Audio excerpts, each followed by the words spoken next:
9 अल्जाम तराशी victim mentality.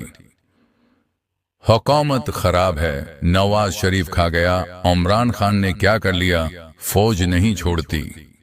ये वो चोरन है जो नाकाम लोग रोज बीचते हैं, ये मानने के बजाय कि मैं नालायक हूं, वो अपनी नाकामी का मलबा सिस्टम पर डालकर बरी दम्मा हो जाते हैं। 10 इधार पर अय्याशी। हम वो लोग हैं जो आईफोन कस्तों पर लेते हैं ताकि इन लोगों को मुतासर कर सकें जो हमें पसंद भी नहीं करते। गैर जरूरी चीजों लाइबिलिटीज के लिए कर्ज लेना माली खुदकशी है जो यहाँ का हर दूसरा बंदा कर रहा है।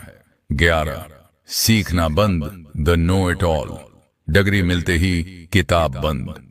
पाकिस्तानी ने औसतन साल में एक किताब भी नहीं पढ़ता। जब आप अपने दिमाग पर इन्वेस्ट करना बंद कर देते हैं तो आपकी जेब खुद ब खुद खाली होना शुरू हो जाती है।